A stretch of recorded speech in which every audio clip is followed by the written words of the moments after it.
Channel subscribe करा, smart बना, नोटिफिकेशनसाठी bell आयकॉनवर क्लिक करा.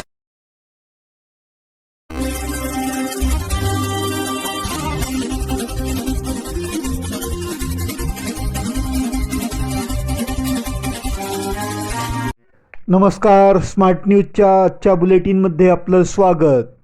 भविष्यातील डॉक्टरांसाठी प्रवेश परीक्षा ठरणाऱ्या नीट परीक्षेवर संकट ओढवले आहे. नीटची परीक्षा दिनांक 3 मे रोजी झाली होती, मात्र केंद्र सरकारने नीट परीक्षेसंदर्भात मोठा निर्णय घेतला आहे. यंदाच्या वर्षी 3 मे रोजी घेण्यात आलेली नीट परीक्षा रद्द करण्यात आली आहे. आता ही परीक्षा नव्याने घेण्यात येणार असल्याचे स्पष्ट झाले आहे. नीट परीक्षेचा पेपर फुटल्यामुळे केंद्र सरकारने हा निर्णय घेतला असून काँग्रेस नेते, लोकसभा विरोधी पक्षनेते राहुल गांधी यांनीही नीट परीक्षेतील पेपर फुटीचा मुद्दा उपस्थित केला होता. देशातील सुमारे 22 लाख विद्यार्थ्यांनी 3 मे रोजी नीटची परीक्षा दिली होती. त्यामध्ये महाराष्ट्रातील जवळपास 2.5 लाख विद्यार्थ्यांनी ही परीक्षा दिली होती. मात्र देशभरात 42 तास अगोदरच या पेपरची प्रश्नपत्रिका बाहेर आल्याने पेपर फुटला होता. त्या पार्श्वभूमीवर राष्ट्रीय परीक्षा यंत्रणेकडून हा परीक्षा रद्दतेचा निर्णय घेण्यात आला आहे. परीक्षेची नवी तारीख लवकरच जाहीर होईल. त्यासाठी परीक्षार्थींचे परीक्षा केंद्र 3 मे रोजीचेच राहणार आहे. तसेच विद्यार्थ्यांना नव्याने नोंदणी करण्याची गरज नाही. विद्यार्थ्यांकडून नव्या परीक्षेसाठी शुल्क घेतले जाणार नाही. मात्र नव्या परीक्षेसाठी नवे ओळखपत्र दिले जाणार आहे. विद्यार्थ्यांनी आणि पालकांनी या संदर्भात NTA सूचनांवर लक्ष ठेवावे, असे आवाहन केंद्राकडून करण्यात आले आहे. इंधन बचतीचे आवाहन, लॉकडाऊनचे स्मरण. पंतप्रधान नरेंद्र मोदी यांनी इंधन बचतीचं आणि सोने खरेदी टाळण्याचं आवाहन मागील 24 तासांमध्ये 2 वेळा केले आहे. त्यामुळे सर्वसामान्यांच्या मनात भीती निर्माण झाली आहे. मोदींनी वर्क फ्रॉम होमचा आग्रह धरल्यानं अनेकांना लॉकडाऊनची आठवण झाली आहे. मध्य पूर्वेतील संघर्षाची स्थिती कायम असल्यानं जागतिक पातळीवर इंधन संकट निर्माण झालं आहे. या घडामोडीच्या पार्श्वभूमीवर पंतप्रधान नरेंद्र मोदींनी पेट्रोल डिझेलचा वापर जपून करण्याचा सल्ला देशवासियांना 2 वेळा दिला आहे. अधिकाधिक लोकांनी वर्क फ्रॉम होम करावं, असं आवाहनही त्यांनी केलं. त्यामुळे पेट्रोल डिझेलच्या संदर्भातील सर्वसामान्यांची चिंता वाढली आहे. अनेकांनी पेट्रोल पंपावर गर्दी केली. या सगळ्यावर पेट्रोलियम मंत्री हरदीप सिंग पुरी यांनी भाष्य केलं आहे. देशात इंधनाची कमतरता नसल्याचं त्यांनी स्पष्ट केलं. वर्क फ्रॉम होमचा उल्लेख करताना पंतप्रधान नरेंद्र मोदी यांनी कोविड काळाचा संदर्भ दिला. त्यामुळे अनेकांना लॉकडाऊनची आठवण झाली आहे.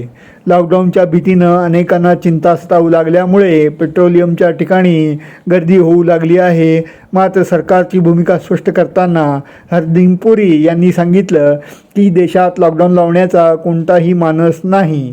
सरकारनं LPG उत्पादन वाढवलं आहे. LPG उत्पादनाचा आकडा दिवसेंदिवस वाढतो आहे. त्यामुळे इंधनाची कोणतीही कमतरता नाही, असा दावा त्यांनी केला आहे. मात्र एकूणच पंतप्रधान मोदी यांच्या आवाहनामुळे सर्वसामान्यांच्या दैनंदिन व्यवहारावर विपरीत परिणाम झाल्याची प्रतिक्रिया सोशल मीडियाच्या माध्यमातून उमटू लागली आहे. बुडाची जमीन ताब्यात घेण्याचा प्रयत्न रोखला. कर्नाटक सरकारच्या अल्पसंख्याक खात्याकडून बुडाच्या मालकीची जमीन ताब्यात घेण्याचा प्रयत्न करण्यात येत होता. हा प्रयत्न स्थानिक रहिवाशांनी जागरूकतेने हाणून पाडला. ही घटना मंगळवारी सकाळी रामतीर्थनगर येथे घडली. रामतीर्थनगर येथे अल्पसंख्याक खात्याचे वसतिगृह आहे. या वसतिगृहासमोर बेळगाव शहर विकास प्राधिकरणाची म्हणजेच बुडाची जमीन आहे. तथापि सदर जमीन स्वतःचीच असल्याप्रमाणे अल्पसंख्याक खात्याकडून या जमिनीसभोवती आवार भिंत उभारण्याचे काम हाती घेण्यात आले होते. याला स्थानिक रहिवाशांनी आक्षेप घेतला. तसेच याबाबत यापूर्वी अनेक वेळा निवेदने सादर केली होती, याची आठवण करून दिली. मात्र आज सकाळी पुन्हा एकदा सदर आवार भिंत बांधण्याचे काम सुरू करण्यात आले. त्यावेळी या नागरिकांनी या ठिकाणी आंदोलन छेडले. तसेच जोपर्यंत बांधलेली आवार भिंत पाडून संबंधित जमीन सुरक्षित केली जात नाही, तोपर्यंत आंदोलन सुरूच राहील, असा इशारा संतप्त नागरिकांनी दिला. पोलीस तसेच उपमहापौर हनुमंत कोंगाली आणि इतर प्रतिनिधी या ठिकाणी दाखल झाले. त्यांनी आंदोलकांना समजावण्याचा प्रयत्न केला. त्यानंतर उपस्थित अधिकारी वर्गाने तात्काळ भिंत पाडवली जाईल असे सांगितल्यानंतर नागरिकांनी आंदोलन मागे घेतले. कंग्राळी परिसरात उन्हाळी भात पीक कापणीला प्रारंभ. कंग्राळी परिसरात उन्हाळी भात पीक घेण्याचा शेतकऱ्यांचा कल वाढला असून यावर्षी ही पिके आता पक्व झाली आहेत. भात पीक कापणीला प्रारंभ झाला आहे. त्यामुळे वळीव पावसाने उसंत घ्यावी अशी प्रार्थना शेतकरी वर्ग मेघराजाकडे करीत आहे. या गावातील शेतजमिनीपैकी झेरेशेत, गोल, म्हारकी, गावबुडी, रांगी या नावाने ओळखल्या जाणाऱ्या शिवारातून शहराचे सांडपाणी वाहून जाणारा ओढा वाहतो तो मार्कंडेय नदीला मिळतो. या ओढ्यात बेळगाव शहराच्या उत्तर भागाते पावसाचे व सांडपाणी मिसळत असल्याने हा ओढा बारमाही वाहता झाला आहे.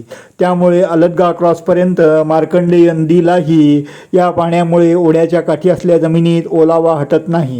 त्यामुळे आता या ठिकाणी उन्हाळी भात पिकाला बहर आला आहे. तसेच शेतकरी वर्ग मोठ्या प्रमाणात याकडे वळला आहे. सध्या या पिकाची कापणी सुरू असल्याचे चित्र या शिवारामध्ये दिसत आहे. उन्हाळ्यामध्ये हे शेतकऱ्यांसाठी वरदान ठरल्याची प्रतिक्रिया उमटत आहे.